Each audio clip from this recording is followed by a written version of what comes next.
The moment my mother stood up at my graduation celebration, I expected the kind of speech every graduate hopes to hear.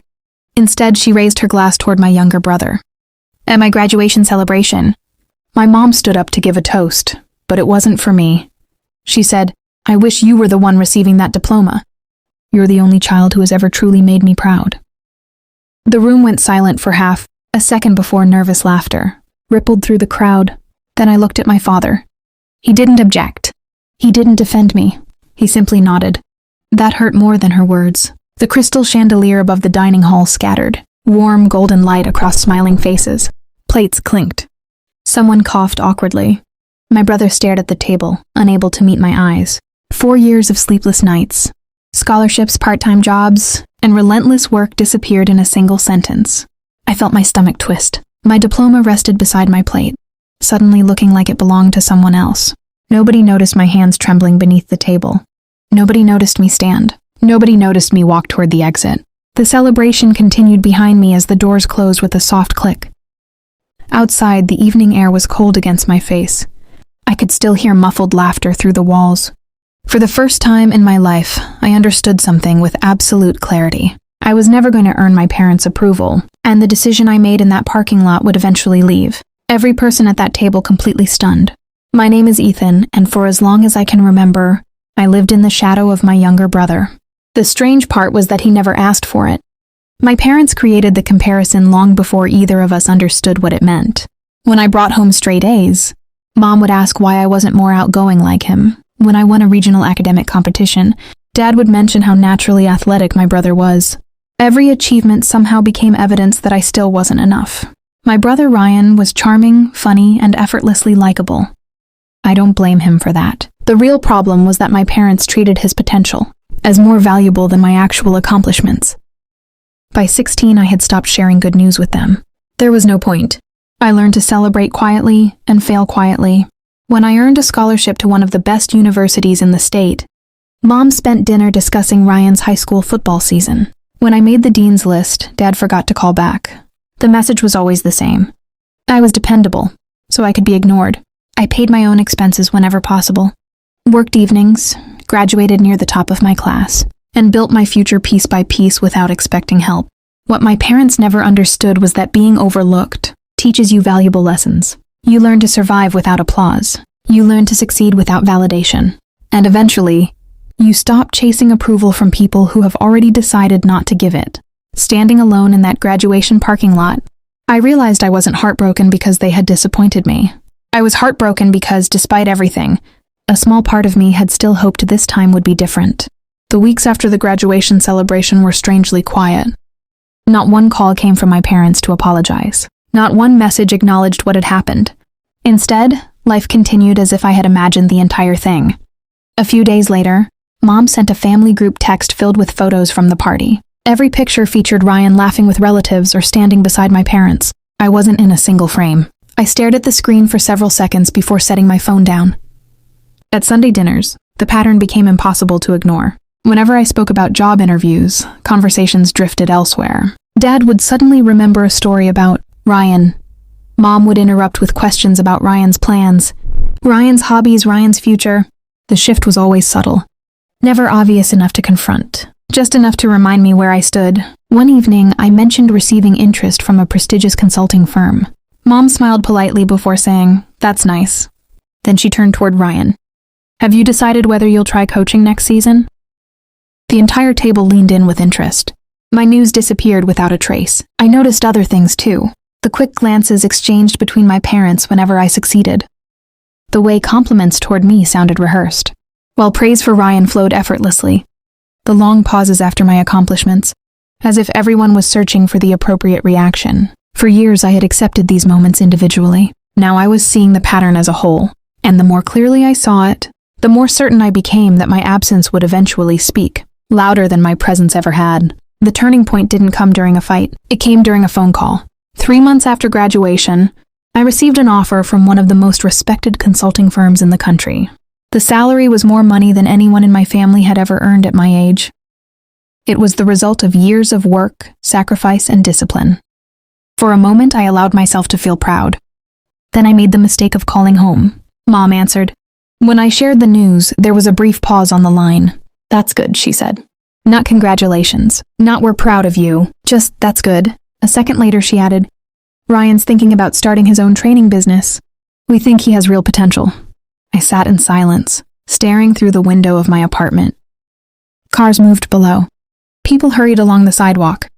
Life continued normally while something inside me finally settled into place. For years, I had treated my parents' approval like a finish line. I thought one more achievement would change everything. One more degree, one more promotion, one more success. But the phone call revealed the truth. The finish line didn't exist. Nothing I accomplished would ever be enough, because their decision had been made long ago. That realization wasn't painful. It was freeing. The next morning, I accepted the offer, signed a lease in another city, and began preparing for a new chapter. I didn't announce my plans. I didn't seek permission. I simply stopped making my life available to people who treated it as background noise. And for the first time, my silence wasn't resignation. It was a choice. Once I stopped chasing my parents' approval, I began making decisions with a clear head instead of a wounded heart. The consulting firm relocated me across the country, and I threw myself into the opportunity. My work involved strategy, risk analysis, and long-term planning, skills that taught me an important lesson. Emotions fade, but systems reveal the truth, so I built a system for my own life. I stopped being the family member everyone could rely on without appreciation. I no longer handled paperwork for my parents, reviewed contracts, researched financial decisions, or solved problems whenever a crisis appeared. Those responsibilities had quietly fallen to me for years, because I was considered the responsible one. This time I stepped back. Professionally, I earned certifications, expanded my network, and accepted projects that increased my visibility within the company. Every promotion came with detailed records, references, and measurable results. Personally, I became intentional about my boundaries. Phone calls went to voicemail. Messages received polite but brief responses. Family gatherings became occasional instead of automatic. I wasn't punishing anyone. I was simply removing free access to my time, energy, and expertise. The most important part of the plan was patience. I didn't argue. I didn't explain. I didn't demand apologies. People rarely recognize someone's value while receiving it every day. They notice only when it disappears. So I focused entirely on building a life that no longer depended on their recognition. And while my family remained convinced I would always be there whenever they needed me, I quietly ensured that assumption was about to be tested. The payoff arrived almost a year later. I didn't create it. I simply refused to prevent it. One Friday evening, my phone lit up with 6 missed calls from my mother, then 3 from my father. Finally, a message from Ryan. "Can you call us? It's important." I waited until the next morning. When I called back, the panic in my parents' voices was impossible to miss. Dad had invested a significant portion of his savings into a business venture recommended by one of his friends. The contracts had been poorly reviewed. Deadlines had been missed. Legal obligations they barely understood were suddenly becoming very real. In the past, I would have dropped everything. I would have spent nights reading documents, making calls, and finding solutions. That version of me no longer existed. I listened quietly while they explained the situation. The same way they had listened to my achievements. Politely, without urgency. When they finally asked for help, I gave them the number of a qualified attorney and a financial consultant. Nothing more. A long silence followed.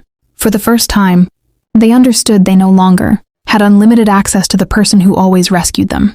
Weeks later, the consequences unfolded naturally.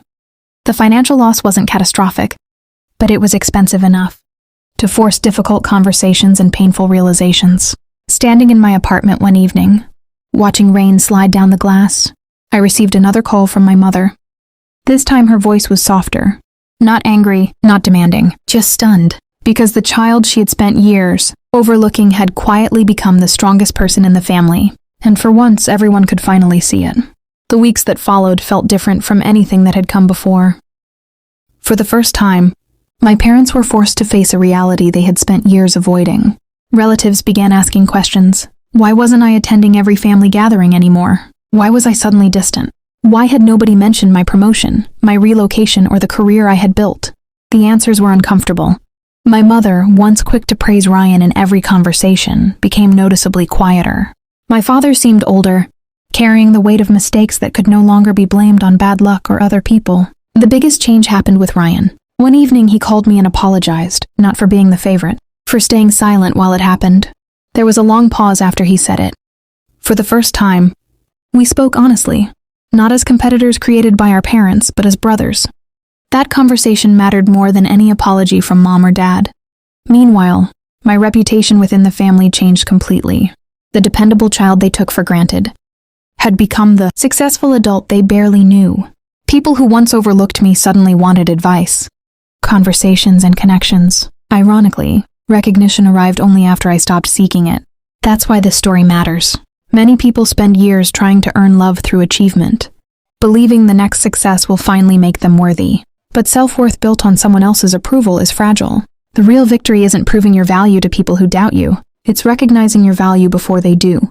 And once that happens, everything changes. 2 years have passed since the night I walked out of my graduation celebration. Today, my relationship with my family is different. Not perfect, not completely healed, but honest in a way it never was before. My parents eventually apologized, not in a dramatic speech or tearful confession, but through small actions. They started asking about my life and actually listening to the answers. They stopped comparing my brother and me. For the first time, they seemed to understand how much damage had been done by years of favoritism. Some wounds never disappear completely. They simply stop controlling you. Ryan and I grew closer than we had ever been as children. Without the constant comparisons, we discovered we had always been on the same side. The rivalry was never ours. It had been handed to us. As for me, I continued building the life I wanted. The promotions came. The opportunities grew. I bought my first home, surrounded myself with people who valued me, and learned that genuine respect feels very different from conditional approval. Looking back, I realized my revenge was never about making my parents suffer. It was about refusing to keep suffering myself. The moment I stopped begging to be seen, I became visible. The moment I stopped proving my worth, I understood it. And the greatest lesson of all was this: sometimes the most powerful response to being overlooked is not to fight for a place at the table. It's to build a life so full that you no longer need an invitation to sit there.